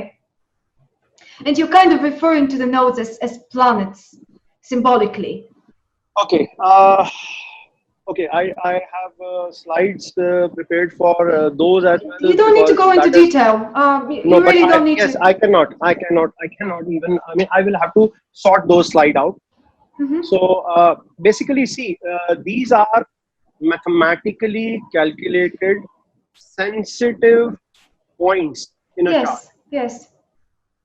Literally speaking, I mean, these are mathematically calculated, sensitive points in chart, and uh, our sages found out that these have huge impact over any mundane event, any natal event, any these are making huge impact. They make huge impacts through all of the the astrological system. So what it is mentioned in our Vedas, they are not mentioned as planets. We use a literal term to make it more simplified for us, rather than using another different term for them. But it is clearly mentioned they are shadowy planets. They don't Yes. have they are not physical planets, but they are shadows. The Yeah. apparent shadow of moon is Rahu, and Hmm. the extended shadow of moon in the celestial solar plane is Ketu.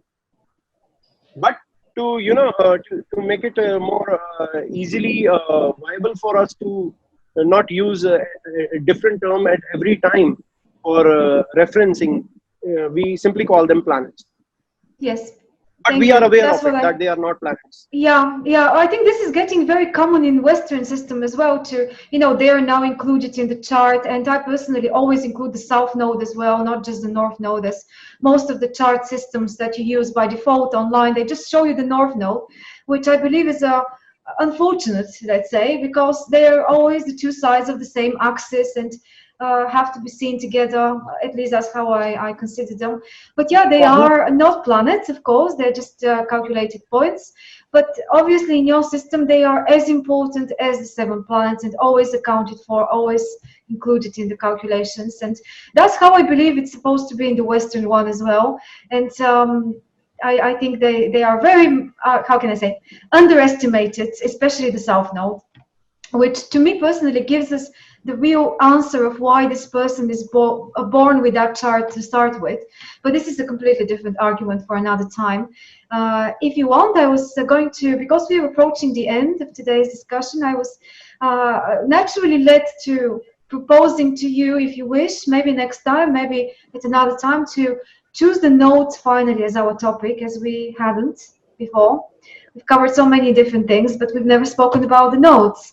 And we may be able to look at them in the different systems as well, if you wish. Well, that can definitely be worked out. But since I am working over 3 different topics, I mean, some things which I am doing, some things which I am researching as of now. So I will need at least the month of September for which I am busy, but maybe at the end of September or maybe early October, we can do that presentation. Oh, I'm not asking you to make a presentation like today. I just wanted to have it more as a general topic where we can just ask questions and discuss without really having to prepare anything special. Definitely, that we can do anytime. Mm-hmm. Okay. If you want, we can leave that topic for a little later so that you have the chance to prepare something short if you want. And I was planning to do that as well. Others can do it. I mean, guys, if you want to volunteer, one of you or several of you, to present something short within the discussion, feel free. Just let me know in advance and roughly how long it's going to be so I can structure it in a way. And yeah, for next One week. more question. Yeah. May I ask before Of you course. end? Yes, Lord. Gaurav, is there an equivalent in Vedic astrology to what Westerners do called the part of fortune? I'm not aware of the part of fortune, what it is. The Arabic parts Symbol are is a circle with an equilateral cross on it. It's just a plus we sign have. inside a circle. it's one of the Arabic points. I'm mentioning something. First of all, we are not using Uranus, Neptune, and Pluto. There is a specific reason that a very simple explanation to Uranus, Neptune, and Pluto is they are not naked eye planets. And then the second thing is that the motion of these planets is very slow. The transition of Pluto in 12 zodiac signs extends beyond 250 years, and we already know that humans they have a very short lifespan. So the impact of those planets in a specific zodiac sign for a person cannot be assimilated. They cannot be assessed.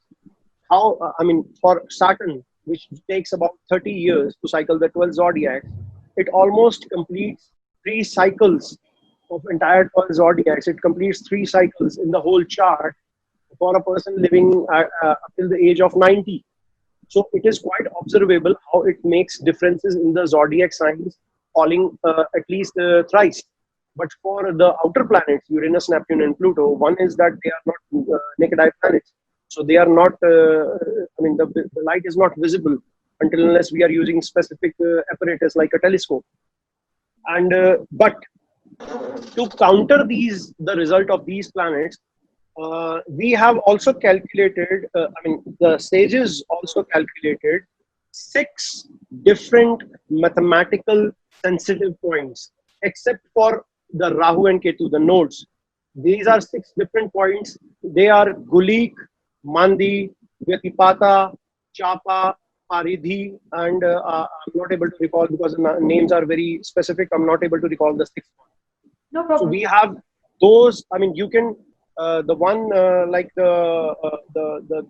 Kulik and Mandi kind of resonate a lot with Neptune and Pluto. Mm-hmm. So there are different set of sensitive points in the chart itself at specific degrees, which give the similar results. So I'm not so sure of the circle of fortune which you are referring to. I have never used it. I'm not aware of it. But there are other sensitive points which can also be foreseen. But it's the entire detailed subject in itself. Thank you. Yes. Thank you, Gaurav. I don't know whether the system is open to any updates over time.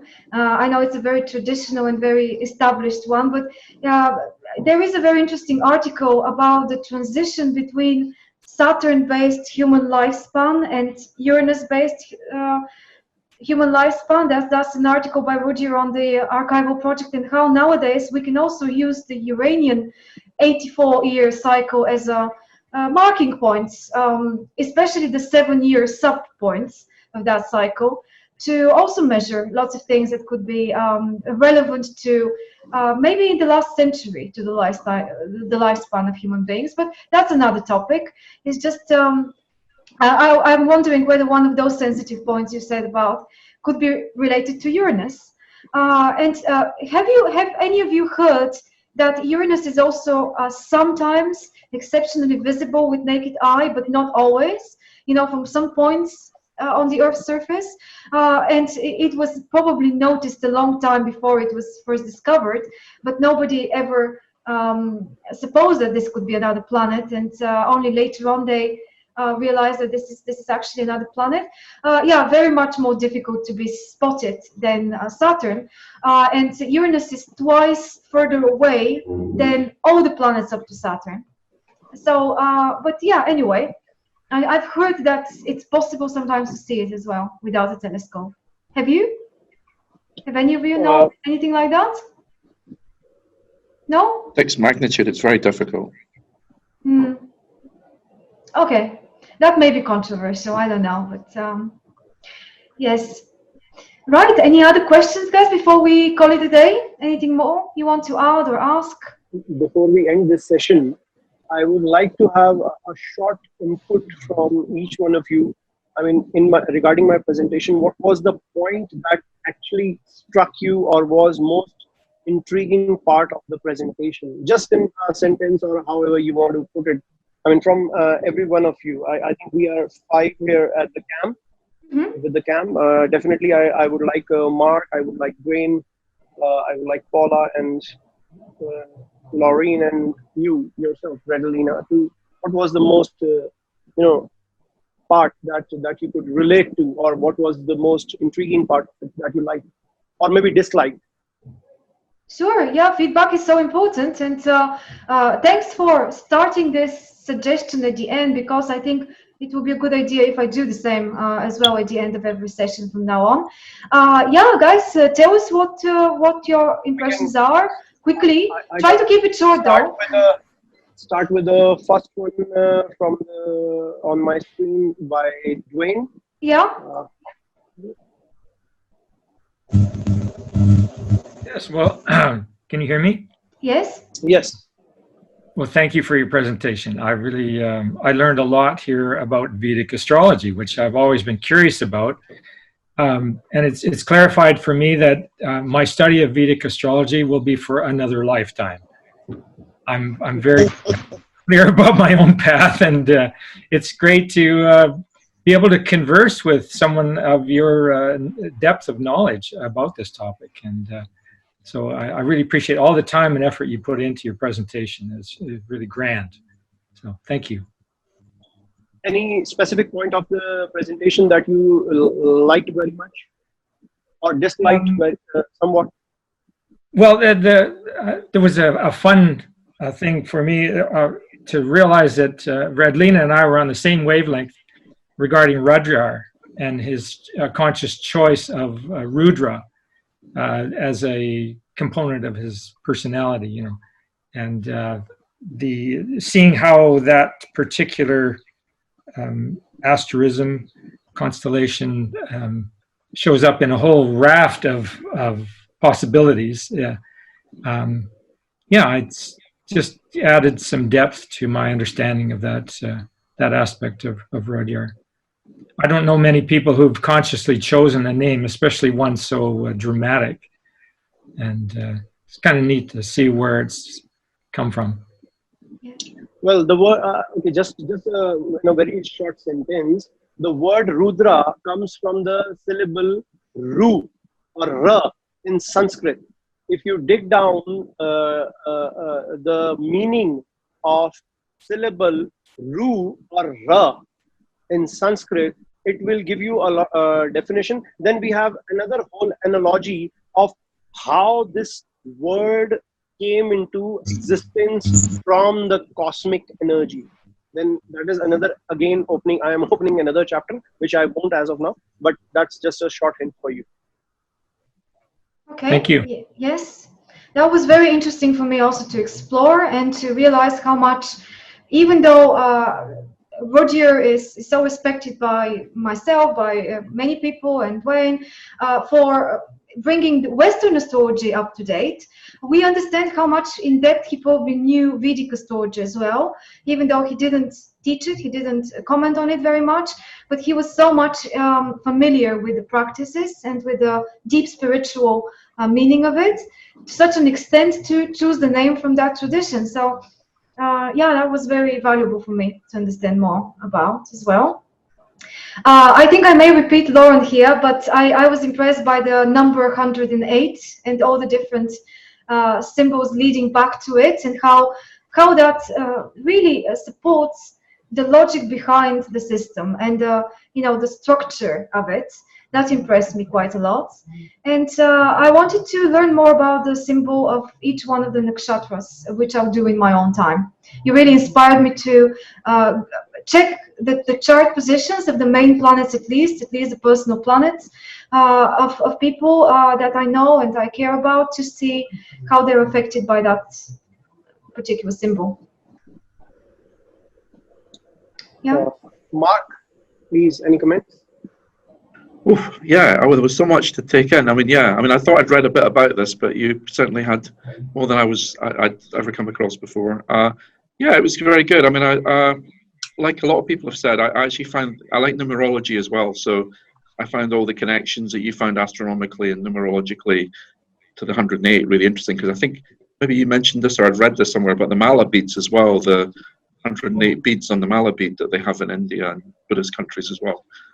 That fascinated me. The connection to 9 and 9 times 9, and then the number of God. That philosophically, I was impressed by how you kept emphasizing your relationship with your teacher, and this relationship. This is something that's come clear to me in Indian astrology. This relationship between pupil and teacher is much stronger than we have here in the West, where it's very much just a la carte. You just pick a little bit here, pick a little bit there. You kind of all together in smorgasbord, you put it all together, but it's very clear you've got a very devoted, committed relationship with who you've studied with, and I think that's quite impressive. We've maybe lost that a bit. Maybe we never had it for a long time anyway in the West. Certainly don't have it today. And in the internet age, particularly where everybody's jumping all over the place, that's kind of an issue. Another thing that came out, which I maybe hadn't given enough emphasis, if we're talking archetypically or spiritually, is the deities associated with the each nakshatra. I know there's planets, and we can look at it astrologically and look at our own charts, but just looking at the deities and studying the deities, something I might do a bit more of after this, because that wasn't something I gave enough emphasis to maybe in thinking about it, rather than just astrological planets and degrees and all the rest of it, but giving it a more spiritual perspective. It's interesting. Thank you. Before you give the word to Paula, Gaurav, can I just intervene a little bit? Because what Mark said, I was going to say the same, that I'm impressed by your devotion to your subject and the way you follow a particular path of study. And I wonder whether you would mind, it's just my curiosity, whether you would mind sharing some of your astrological profile with us. Like I'm sure you may have calculated your chart with some of the Western systems, and I wonder, is there any sixth house influence in your chart strong, or is there any scorpionic influence? Because I see so many things in common related to fixity into the subject and passion about it, and at the same time this lineage theme going on, which is a sixth house theme, the way I see it. The lineage thing that we say in the sidereal way, it is more related to the 8th and the 9th. I mean, you were very right, emphasizing the Scorpio, but again, in a natural way, Scorpio signifies the 8th house. So, yes, there is a huge role play of, even as of now, there is a huge role play of the 8th, the 6th, the 9th. In your chart, so in your personal chart. Yes. All right. Personal chart, yes. But you're still very careful about sharing anything more. No, you don't have to.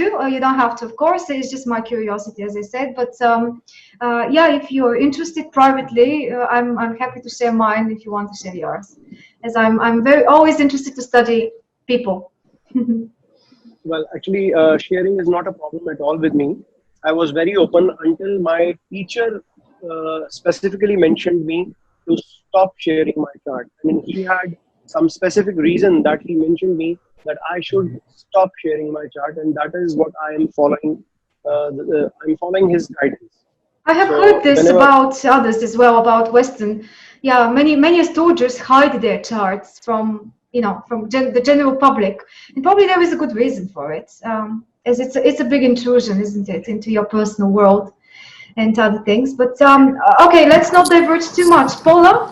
No, Okay. I can answer your question in a very short way. We all are, the people who are studying astrology in depth, they are not normal beings. They have huge intuitive skills. They have huge power of words and speech. What we call here is Vak Siddhi. Vak is to speak, and Siddhi is to whatever you are saying comes true. So the very simple analogy behind, specifically, my teacher must have seen some sort of weakness in my chart, and he had that may be the reason he instructed me to stop sharing my chart, because I shared my chart at one point of time in the research group, which is here in India, the university where I was teaching predictive astrology up till last year. So he insisted me to stop sharing my chart, and basically he simply, I believe that if somebody says, an astrologer, somebody unintentionally says something which is not positive, may come to happen. So that is the quite a fatalistic belief, isn't it? But maybe it's true. Maybe it's something there. Okay. Yes. I'll wrap it up fast. Paula, please. Yes. Sorry, I took too much time with this. Yes. What I loved about the presentation is you showing the lineage that you have, and that is, it seems to be an unbroken link right back to the past, and that it's so well rooted in a tradition which is still alive. So it sort of pulsates with energy for me because of that. That it has a real vibrancy to it. I also did like the amount of complexity in it, because I do like a bit of complexity, and the depth that the complexity adds as well. So the whole system of the Nakshatras. I just find it amazing that each one has got so many symbols attached to it, and so many levels of depth. Different levels that go through it. But like Dwayne was saying, it'd probably take me a lifetime to uncover it all. But it has. What I liked about the presentation was it was definitely a really good introduction to it. It was a really good taster. It's really whetted my appetite to look deeper into it. So yeah, thank you very much for that. I really enjoyed it. Thank you. Then next in line is Lauren. Yeah. Lauren, your turn, Lauren. You need to unmute yourself. Yes, here I am. Thank you. Well, of course, I relate very much to being devotional, and the combination of science and spirit being one and the same in this service of why we're embodied. And I liked the depth and the complexity. I liked that there were 27 variations on the moon, that divisions. I like the depth of complexity, and that I know I need to explore myself. I have, and I like that you took an example of someone we'd all know, like Neil Armstrong, and took the ascendant and the moon, and then you came to this complex field in a very simplistic way, saying, okay, let's just look at these two factors in a person we all know, and then showed how the system backed it up. And that you also offered that in that simplistic way, so that we could get a handle of Vedic astrology on a personal level, that you would look at our ascendant and moon and give us a little feedback. So from the presentation being as complex as it was, there's a way to begin begin with this small little opening of ascendant and moon, and then begin there. I also like that when people were asking you many questions, you kept taking it back to your system. And I love that you emphasize, don't go off in all those things, get the fundamentals. That's so important. I believe in Indian and spiritual devotional practices as well, is you learn first the basics and you really go deep enough before you keep spreading more.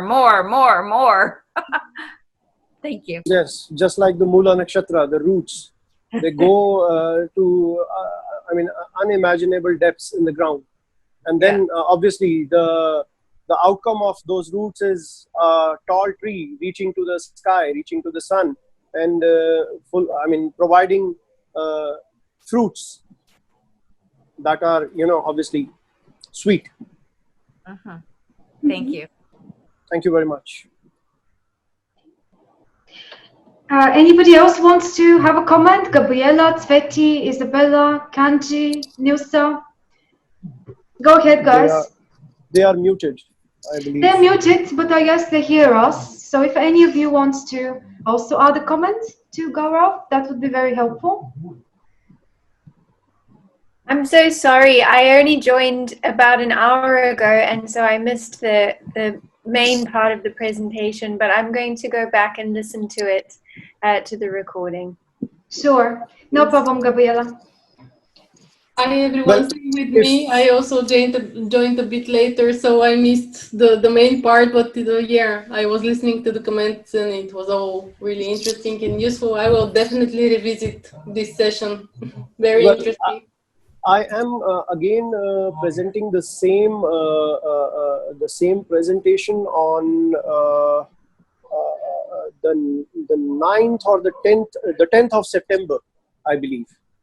And I believe it will be posted in the group. If not, you can leave me a mail and I can give you the exact time, because I just scheduled it today, so it's kind of slipped out of my mind when I am presenting it, maybe next month. But this is the same presentation I would be giving in some other group after a month, which I am scheduled for. So if you want to catch up in that group and check that how you missed the starting part, which is very I believe, which is very interesting to know from the very starting of it. So you can get in touch. My mail ID is mentioned there, and you can have a live session. And maybe if you come up with some questions, you can obviously get them clarified there. I mean, I will try my best to provide you with an answer. Sure. Isabella is thanking you for the presentation. I think she wants to just comment on the chat box. So she says the presentation was incredible, and I think he explained everything really well and in a way that was easy to follow. Now I will start investigating about Vedic astrology. So thank you for taking the time to do this, she says. You're welcome, Isabella. You're most welcome. If you have any query that I can clear for you, I would be glad for it. Thank you for your comment. Great. I think the members have the email ID that I mentioned earlier. Yes. If somebody missed onto that, I can retype it again. It's very simple. Yes, you retype it again at the end so that it disappears right at the end of the messages here before we finish, so we don't look back. And final chance for someone else to have a word, if you want. Can I say something? Of course. Oh, great, you can hear me. Yeah, this is Nilsa. I really want to thank you for sharing all that wealth of knowledge. I really enjoy that because I feel that when someone shares that amount of awareness, that they're being generous. And not just generous intellectually, but on a conscious level. So I really enjoy that. It's like, it's very heartwarming for me, even though some things in astrology can be very painful. Quite frankly, I probably will never put any energy into learning Vedic because I'm so involved with Western. on many, many different levels, not just pure interpretation, but also counseling people who have been abused as children. And so for me, I really feel that that's my life's calling, to help people with that. And with that, I'll just end it. Thank you very, very much. I really enjoyed it. Thank you It's also my for being pleasure, here. Linsa. Thank you very Lisa. much. You're welcome. So I'm putting my email ID. Shall I put it or shall I wait? No, put it now. I think we're not going Done. to write any more comments, so you can go ahead with this. So I've mentioned it. Yes, it's there. And when we publish the recording, I will contact you so you can give me all your website addresses and all sorts of links that may be relevant. So they're in the comment box, and people can go there as well. All right. It's 11:11 a.m. where I am right now on the clock. So that feels like a great moment to stop. All right, let's stop at this minute then. It's almost midnight for me. Oh. It's 8:11 where I am. It's 11:40 for me at the night. At night. Wow. So you're exactly on the opposite side from Lauren. Yeah. Yes. That's very interesting.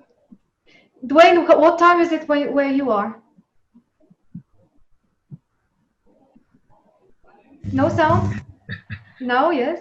11:10 right here, according to my clock. So you are in the same time zone as Lauren? Yes. Okay. Okay, and Mark and Paula are in the UK? Yes? I think Kanji was somewhere in the States. Anyway, we are all from different time zones at the moment, so it's all very magical. Namaste. Namaste ji, namaste.